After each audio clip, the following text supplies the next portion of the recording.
Joy, thank you. AJ, what's the line then between what am I responsible for in terms of my law of attraction and being treated unlovingly? Remember that the law of attraction is about your emotions, right? So it's all operating on your soul condition. So it's not just your emotions, it's your soul condition. So here's your soul condition. Your soul condition is like this great big radiator radiating out to the universe that has reflected actions coming back to actually trigger your soul condition. But who created your soul condition? Isn't it your environment? Like, if your environment was loving, what's the chances of your soul condition being unloving? Like, they're much, much less than what most people here would think, actually. And in fact, in the spirit world, when love is always given, so in the case of a first sphere situation, if love is always given, it always results in positive things, never in a negative thing. You see, here we have so many distortions of love that we believe our childhoods were loving when they really weren't. And we believe that, love creates pain, and it doesn't.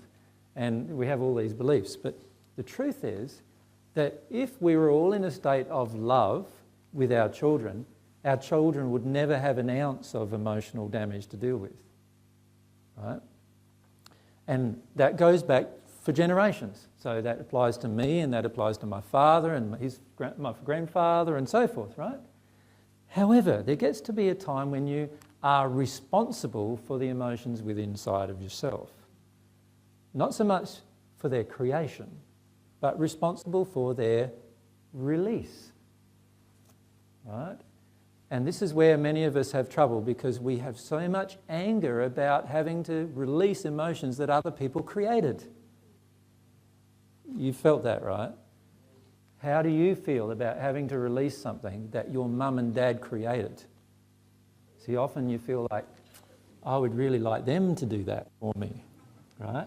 And when I say it like that, most of the time it's F them, and F God and F everybody, because I'm having to deal with this emotion, right, within myself. And this is the thing I've got to come to terms with. The fact is that this is why we can have a lot of humility, but also have a lot of non-judgment. In the end, you and I got damage from our environment. And they got damaged by their environment and the choices that they made. All of us got damaged by our environment at some point. But the emotion is now in me. And the only person who can get it out of me is God and me. But the only way God can get it out of me is if I'm willing to get it out of me. So in the end, I have total control on this emotion leaving me. I'm the only person who has control. So, every single person who ever harmed you can be so sorry and repentant and cry and do all the things that they do, and you can still retain the emotion inside of yourself. Right? And so in the end you learn that actually the only person that can release this emotion, or the person who has control of the release of this emotion, is myself. Now on the natural love path, I have to release the emotion all by myself. I have to get to a point where I no longer remember the things that I did, or remember the things that were done to me in an emotional way. Now that can take hundreds of thousands of years. Will you imagine being a person who has done a lot of damage? Someone like Stalin, who they suspect, and this is only suspicion, killed over 40 million Russians. Right? They know for certain he killed over 8 million Russians, right, through his actions. Now, you just think about that. How many lives were damaged in that? Can you imagine having to work through the law of compensation of that without God? It's just horrific to think of. Right? But now if we involve God in the process, it can be a much more simple task. But I have to be willing, and so Stalin would have to be willing to actually go through the emotion of all the damage he did. Now, if you talk to some of the spirits in the spirit world about this, you remember Caesar, you've heard of Caesar? Right. I'm not talking about Julius Caesar here. Caesar, it just makes me laugh sometimes when I say that, because Caesar has he views himself as the first Caesar. Everyone else was just a copycat sort of thing. But anyway, when he first came to a knowledge of divine truth was only about 100 or so years ago. For nearly 2,000 years, he was in the hells of the spirit world, working through different emotions, right? Initially, when he arrived, the other spirits in the spirit world who were in the hells loved him.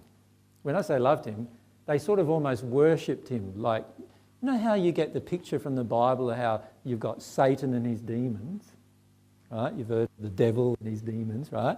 Well, if you can imagine, like Caesar was viewed as the devil, right, by these other, in other words, the worst of the worst. 1,000 years he spent just working through pain, physical pain from what he did to others. Right? If you can imagine screaming every day for 1,000 years, that's what he went through. So he did that without God. He got to a state where he was still in the first sphere. By 1914, he got to the state where he was still in the first sphere but had done a lot of emotional processing. And then he heard about the divine truth. He's now a celestial spirit in the spirit world, right? So he lives at the moment around the 13th sphere of the spirit world, and he's a celestial spirit. It took him hundreds and hundreds and hundreds of years just to work through the layers of the hells, until 1900 of those years went past, and then it's taken him 100 years to get from there to the celestial realms. Now, that's the first part was the law of compensation. The second part, he actually invoked the law of repentance. The law of repentance is about coming to a point inside of yourself where you want to feel everything that you've done. And you want to get through that. And when you do that, when you're brave enough to do that, things change very rapidly then. Yeah. Now, there's many spirits who, the reason why I've mentioned that is there's many spirits with us today who are really in a dark state and are in terrible conditions of like pain, physical pain, what you would feel as physical like agony, and want to know how to get out of it. Now, can you imagine how hard it is to even hear somebody when you're in that state? What do you feel like when, like, I don't know if any of you have had an open wound and somebody puts their finger in it. Like it's agony, isn't it? Like, if somebody has ever felt that. Can you imagine being in a state where somebody's putting their finger in it and you're trying to listen to truth at the same time? Can you imagine that? Because that's what it's like, being in one of the hells. Being in such physical agony and yet still wanting to know how to get out of it, but trying to hear something when you're in such physical pain.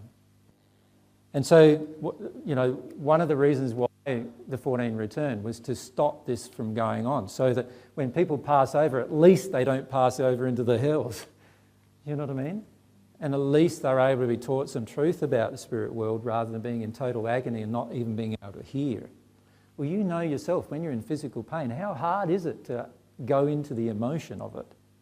Sometimes it's so hard, isn't it? Because you're in the pain itself and you just feel in agony. And humility is the thing that's going to help us all get there, where we are totally open to seeing ourselves as we truthfully are right now. And frankly, you can understand why God requires this, can't you? Really? Like,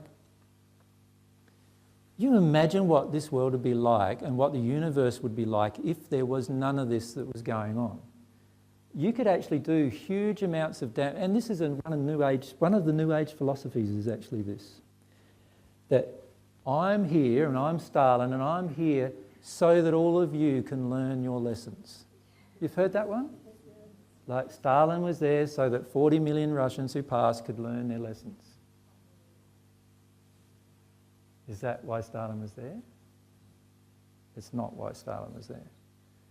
That is one of the furphies we tell ourselves so we don't have to feel the emotional pain that we have within ourselves when we damage other people. That's why it's there.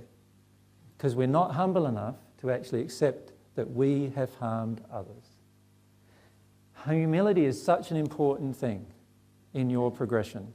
It's essential to your future life. If you can be as humble as you possibly can and feel all of your own emotions and love the truth and love to even feel all the things that are exposed to you, what will happen is you'll progress so rapidly that in a year's time you won't even recognise yourself. Right? And you are able to progress this rapidly here on earth. But like I said, we are so addicted to the picture that we see in the mirror that we like to be better than what it really is, that we don't want to come to face with our own issues and problems and our own things that we've done to harm others.